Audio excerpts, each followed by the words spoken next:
with coverage you can count on. This is WNEN TV5 News. A local lawmaker leaves for Congress, prompting a push to fill her vacant seat. Lots of news to get to you, and that's coming up for you in just a minute. Yeah, but we're checking your morning forecast so you could get out the door. Meteorologist Diane Phillips is here with what you need to know. Diane?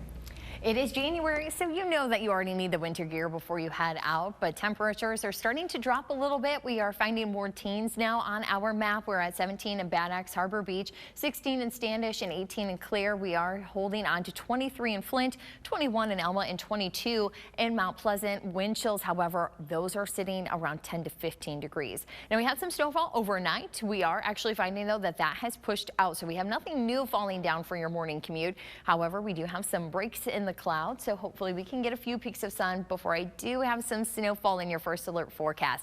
That's going to be coming in starting around lunchtime and holding here through the afternoon. We'll be also looking at some accumulations with this snowfall. That's why the National Weather Service, with kind of a bulk of our snowfall going to be coming further north, but still issuing that winter weather advisory for Ogama and Iosco counties. This is going to be active from 11 a.m. to 5 p.m. You're actually seeing that rolling here at the top of your screen. You can also get more information on your First Alert weather app. If you are going to be starting your commute here, your current time is 6:30, and thankfully our roadways overall are in good shape, though we are starting to see a few new accidents that are popping up here in Genesee County. It looks like we have one that just come in along 75 just south of Grand Blanc. That's actually going to be at Holly Road and Baldwin Roads, and we do have that accident there on M13 towards Flushing. I do also want to first alert you that we do have blowing and drifting snow in the thumb, causing slick roadways there, and we also have some slower roadways on 75 further north through Ogama and Roscommon counties. Be cautious this morning as you head out.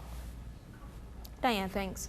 Well, no representation in the state Senate for the Great Lakes Bay region. So leaders are calling on Governor Gretchen Whitmer to schedule a special election to fill the seat once held by Christian McDonald-Rivet. The 35th district represents more than 250,000 people in Bay, Saginaw, and Midland counties. McDonald-Rivet was elected to Congress in November, leaving a void in mid-Michigan. We knew this seat was going to be vacated when the election happened in November, and it's important for us that now here we are in January 27th. There's a lot of legislation happening on the Senate floor, and we want to ensure that the voice of the Great Lakes Bay region is heard. I'm not sure whether this is a political game she's playing, because it's a truly 50-50 seat. It's something where it's both sides are going to find the seat competitive, but at the end of the day, it's not about which party wins it. It's about making sure that people in mid-Michigan have representation. State Senator Eric Nesbitt says he's written to Governor Whitmer and called her office several times about this special election. We've also reached out to the governor's office. We're waiting to hear back. Mass transportation taking a hit right here in mid-Michigan. Saginaw's public bus system, STAR, says its state funding was cut by almost $450,000. STAR says it is a 15% cut to its total budget, the lowest funding levels it's ever gotten. STARS is one of many transit groups around the state now calling for lawmakers to avert budget cuts. In Bay County's Monitor Township, a special meeting is called for solar and wind farms. The Planning Commission wants to connect with people who live there about renewable energy. New state laws have certain guidelines for where renewable energy farms can be placed, but the guidelines could conflict with current zoning designated by the township. Tomorrow's meeting is at 6. It's at Township Hall on Midland Road. This morning, new details. The community is rallying behind a Saginaw Township police detective who just found out that he has stage 4 lung cancer. We've told you about him before. This is 41-year-old Justin Severs. He learned about his diagnosis just last week. Severs is the CEO of Carter Kicks, which has items to help calm people down who are on the autism spectrum when involved in things like car crashes and house fires. And a GoFundMe this morning already raising more than $17,000. Well, $18,000 now. You can donate by going to the hot link section of our website, WNEM.com. As of this morning, Severs is at the University of Michigan Hospital in Ann Arbor and is scheduled to leave tomorrow for a cancer center in Houston. We firmly believe that knowledge is power. The Arab American Civil Rights League hosting a Know Your Rights event this week in Detroit. It comes as ICE reports making thousands of immigration-related arrests over the past few days. Organizations like the League are offering guidance to anyone on navigating a potential run-in with ICE. Do not open the door unless ICE has a search warrant. Remain silent. You have the right to refuse to answer questions and ask for an attorney. Record the encounter. Document everything with your phone. It's your right to do so. Do not sign anything without speaking to an attorney.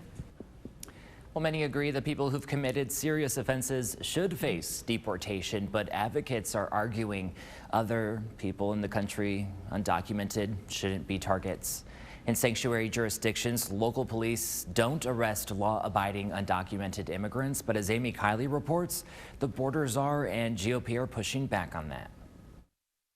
We are going to restore law and order at any cost. House Republicans are challenging sanctuary jurisdictions. Those are places where local law enforcement don't go after people whose only crime is coming to the U.S. illegally. The House Oversight and Government Reform Committee says it's investigating such places. Its chair says they're hindering efforts to remove dangerous criminals. But the San Jose mayor says authorities in his city do arrest undocumented immigrants if they commit other offenses. If you are in our city or country and you're undocumented and you're committing serious or violent crimes, you should be deported. He says city police just don't have the bandwidth to both enforce immigration laws and respond to 911 calls from citizens. The Colorado Attorney General says he's concerned about the possible detention of legal residents. Even citizens getting rounded up, dreamers, people whose asylum applications are being processed. Advocates also argue otherwise law-abiding undocumented immigrants should be allowed to stay. They point to their economic contributions and ties to family members who are citizens. The border czar disagrees. He says ICE is prioritizing violent criminals for now. He says people who've lost deportation cases will be next, followed by anyone else without proper documents. We're sending a message. It's not okay to be in this country illegally. I'm Amy Kiley reporting. Back here at home, we're getting you outside with a live look over Bay City this morning, where you can warm up this weekend with the chili cook-off. 8 businesses participating in the friendly competition Saturday for $15. Explore downtown are trying different kinds of chili. The number of tickets is limited. The contest is 11 to 2. Asian cultures around the world will mark the first new moon of the year on Wednesday. But on Saturday, you could greet the Lunar New Year at Midland's Dow Diamond. There's a free celebration, including educational and multicultural activities, vendor tables, and fireworks. It's from 2 to 6. Lions wide receiver Amon St. Brown hosting a football camp for the kids right here in mid-Michigan. St. Brown, along with Flex Work sports coaches, will host a youth football camp at Newville Catholic Central High School April 25th. Age groups are 6 to 16. Activities include lectures, fundamental skills, and competitive stations. The camp is just under $300.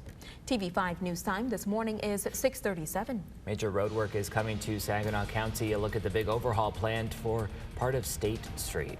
And we're getting you outside this morning with this live look over I-75 in Genesee County, where we see traffic is moving smoothly for you. Here's your first alert traffic brought to you by your Mid-Michigan Toyota dealers. Diane has a look at that first alert forecast in about 2 minutes.